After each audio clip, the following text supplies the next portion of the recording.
Assalamualaikum warahmatullahi wabarakatuh. Alhamdulillahilladzi arsala rasulahu bil huda wa dinil haqqi liyudhhirahu 'alad dini kullihi walau karihal musyrikun. Asyhadu an la ilaha illallah wahdahu la syarika lah wa anna Muhammadan abduhu wa rasuluh. Allahumma salli wa sallim ala Muhammadin wa ala ali Muhammad kama sallaita ala Ibrahim wa ala ali Ibrahim innaka Hamidum Majid. Saudaraku seiman dan kaum muslimin yang dirahmati oleh Allah. Saat ini lagi tren lagu yang diiringi dengan musik yang dirilis dan juga dilakukan oleh artis yang dikatakan oleh sebagian orang adalah artis religi. Apakah seperti itu kita mencintai ibunda Aisyah radhiyallahu anha? Apakah seperti itu cara kita mengungkapkan rasa cinta kita, kecondongan kita kepada Aisyah? Jelas itu merupakan suatu cara yang tidak ditunjukkan oleh syariat, tidak diajarkan oleh Rasulullah sallallahu alaihi wasallam. Perlu diketahui kita tidak mengingkari Aisyah adalah istri Rasulullah sallallahu alaihi wasallam yang paling dicintai oleh Rasulullah. Terbukti ketika Rasulullah SAW ditanya, Ayyun nasi ahabbu ilaika ya Rasulullah. Di antara sekian manusia yang paling kau cintai itu siapa wahai Rasulullah? Maka Rasulullah SAW menjawab, Aisyah. Wa minar rijal, adapun dari laki-laki siapa wahai Rasulullah? Abuha, bapaknya. Allahu Akbar. Rasulullah SAW menjadikan dia sebagai istri yang akhir dan terakhir beliau wafat di pangkuannya. Dan itu adalah kebanggaan Aisyah radhiyallahu anha. Perlu diketahui bahwa Aisyah radhiyallahu anha dinikahi oleh Rasulullah sallallahu alaihi wasallam sebelum hijrah beberapa bulan. Ketika itu beliau umur 6 tahun. Kemudian baru mulai berumah tangga Aisyah radhiyallahu an umur 9 tahun. Kemudian ditinggal oleh Rasulullah wafat umur 18 tahun. Dan beliau akhirnya wafat umur 67 tahun. Tepatnya tahun 58 atau 59 Hijriah yang akhirnya disolati oleh Abu Hurairah radhiyallahu an. Pernikahan Aisyah dengan Rasulullah SAW bukan tanpa latar belakang.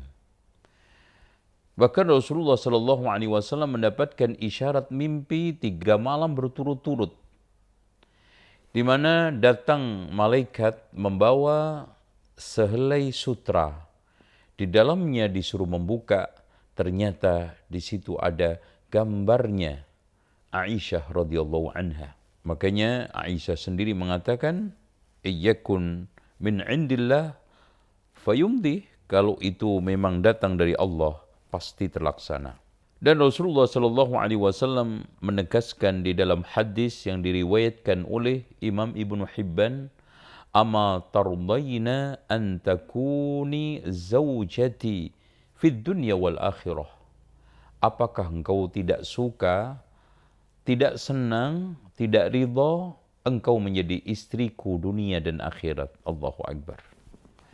Dan ini juga kita dapatkan pernyataan dari Ammar ibnu Yasir ketika Aisyah keluar pada waktu perang Jamal. Innaha la zawjatun nabiyyi fid dunya wal akhirah. Sesungguhnya dia adalah istri Rasulullah dunia akhirat. Wa innama ibtalakumullahu ta'ala biha. Allah Subhanahu wa ta'ala menguji kalian dengan beliau. Anittaba'uha au ittaba'u nabiyakum. Apakah kamu mengikutinya atau mengikuti Rasulullah sallallahu alaihi wasallam? Dari hadis tersebut ada penegasan tegas eksplisit bahwa Aisyah adalah istri Rasulullah dunia akhirat.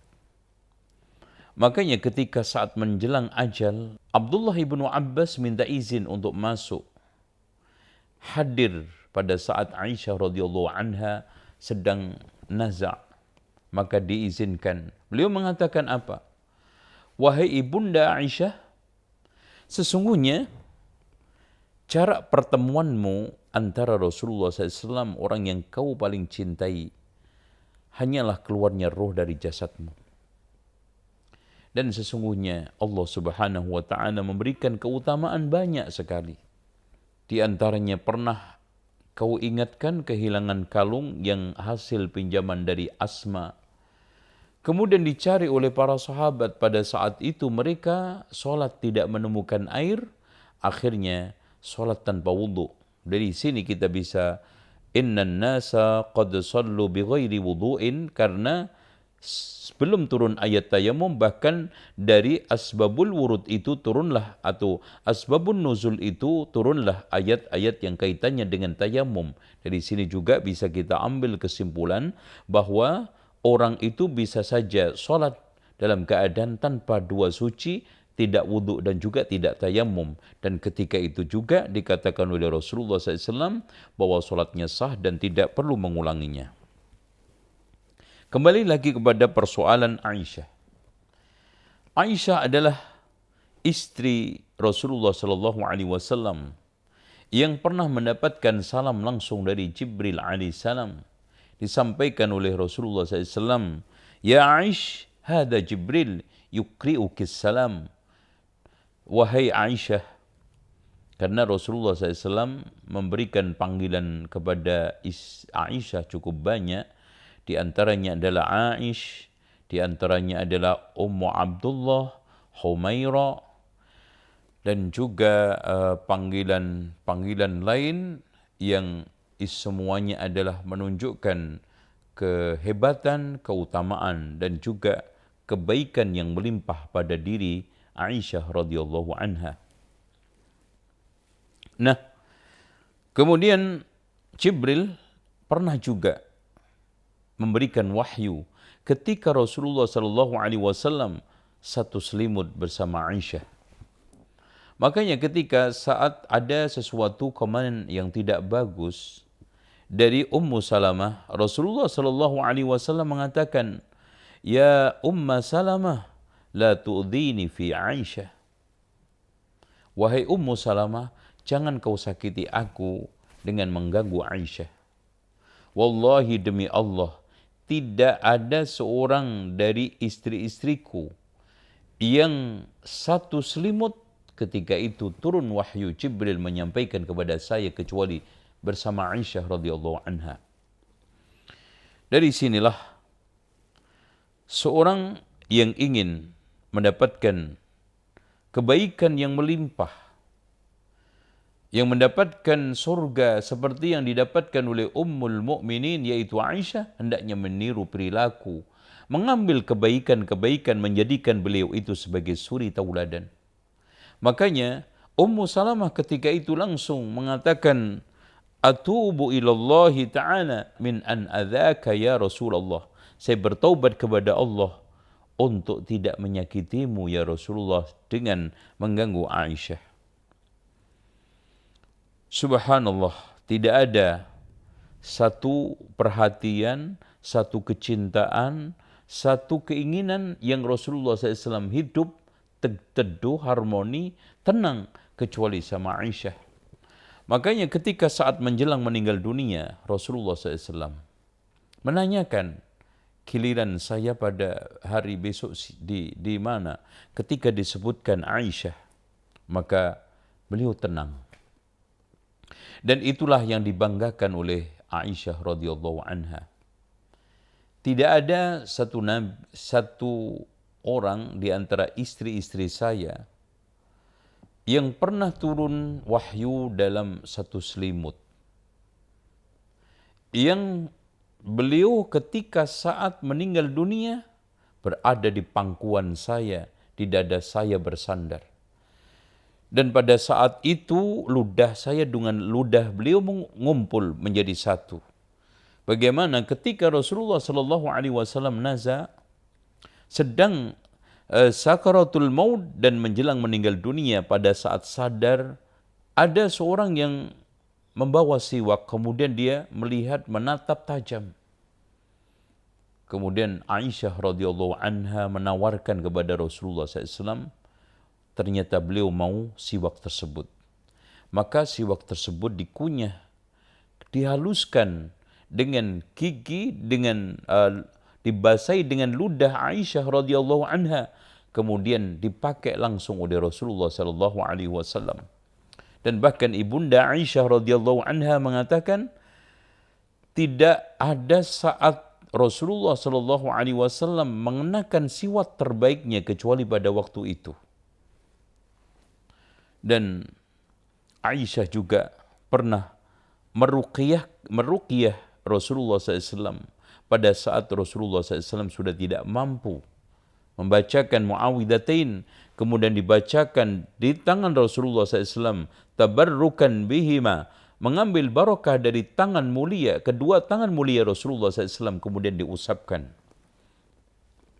Dan kita juga tahu semua bahwa Rasulullah SAW tidak menikah wanita perawan kecuali Aisyah radhiyallahu anha. Hal itu bisa kita tilai dari hadis Rasulullah SAW, di mana beliau pernah bertanya kepada Rasulullah, wahai Rasulullah, mana yang kamu pilih seandainya engkau sekala mengembala kambing di hutan, di tempat padang rumput yang bekas pengembalaan orang lain, dengan di sana ada rumput pepohonan yang tidak pernah digunakan orang untuk mengembala. Maka Rasulullah SAW mengatakan dengan tegas, jelas saya akan memilih tempat yang tidak pernah digunakan untuk mengembala di sana. Maksudnya di sana adalah Aisyah yang tidak pernah menjanda dan sebelumnya tidak pernah menikah, bahkan dinikahi oleh Rasulullah SAW dalam keadaan perawan. Ini suatu kelebihan, suatu kebaikan. Dan Rasulullah SAW juga menegaskan, kamula minar rijal kathir, yang sempurna dari laki-laki itu banyak. Walam yakmul minan nisa illa Maryam binti Imran wa Asiyah imra'atu Fir'aun. Tidak ada yang sempurna dari kalangan perempuan kecuali Maryam binti Imran dan Asiyah istri Fir'aun. Dan Rasulullah melanjutkan, wa fadlu Aisyah ala nisa ala sairi nisa ka fadli al-tharith ala sairi ta'am. Keutamaan Aisyah di atas seluruh wanita seperti keutamaan makanan al-tharith di atas makanan-makanan yang lainnya. Subhanallah. Suatu keutamaan yang sangat dahsyat. Rasulullah habis membandingkan kesempurnaan laki-laki dengan kesempurnaan perempuan, kemudian setelah itu menyebutkan di antara sekian wanita yang terbaik adalah Aisyah, bahkan keutamaan Aisyah di atas seluruh perempuan, dan di sana juga termasuk perempuan adalah Asiyah, termasuk juga adalah Maryam, termasuk juga Sarah, semuanya. Dan secara implisit pun adalah Khadijah bisa masuk, meskipun Khadijah memiliki keutamaan sendiri di hadapan Rasulullah SAW. Seperti perumpamaan keutamaan makanan al-tharij, yaitu makanan yang istimewa, hidangan yang istimewa pada zamannya, pada zaman Rasulullah SAW. Dan beliau adalah ummahatil mu'minin, termasuk ibu orang-orang mukmin. Sebagaimana penegasan Allah di dalam surat Al-Ahzab, An-nabiyyu awla bil mu'minina min anfusihim wa azwajuhu ummahatuhum. Nabi itu lebih berhak kepada orang mukmin daripada diri mereka sendiri, dan istri-istrinya adalah statusnya ummahatul mu'minin, yaitu ibunda orang-orang mukmin. Makanya tidak boleh menikahi istri-istri Rasulullah siapapun orangnya. ya, apapun tingkatannya, karena mereka itu statusnya adalah ibu kita semuanya, ya. Bahkan di hadapan Abu Bakar, di hadapan Umar, di hadapan Utsman, di hadapan Ali, dia itu adalah ummahatul mukminin. Allahu Akbar. Dari sini kita bisa tegaskan bahwa Aisyah merupakan satu sosok paripurna yang patut untuk kita jadikan sebagai teladan, yang sangat sempurna untuk menjadi sosok visualis yang menghantarkan wanita-wanita pada setiap zaman untuk mencari ridha Allah, mengejar surga, dan menjadi wanita yang menjaga diri dan kehormatan. Dengan demikian, kaum muslimin, terutama ummahat, terutama kaum muslimah, terutama kaum wanita yang ingin menjaga kesuciannya, merawat kehormatannya, menjadi wanita yang elok dan elegan, menjadi wanita yang hebat dunia akhirat, maka jadikanlah sosok Ibunda Aisyah sebagai teladan dengan cara kita pelajari sirah beliau, kita tiru perilaku beliau, dan kita jadikan berbagai macam perilaku serta tindakan serta fatwanya dan ilmu-ilmunya yang disampaikan oleh Aisyah ini sebagai pijakan hidup kita. Bukan kita sibuk dengan mendengarkan lagu-lagu tentang Siti Aisyah.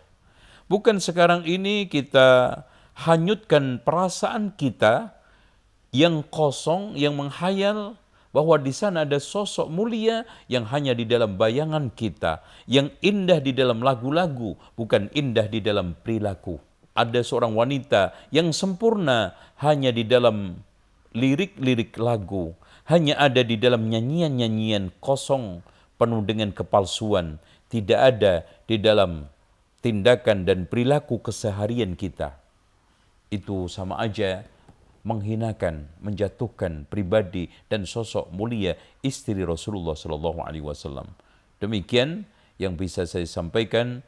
Aqulu qawli hadza wa astaghfirullah li wa lakum wastaghfirullahal azim. Innallaha wal ghafurur rahim. Wassalamu alaikum warahmatullahi wabarakatuh.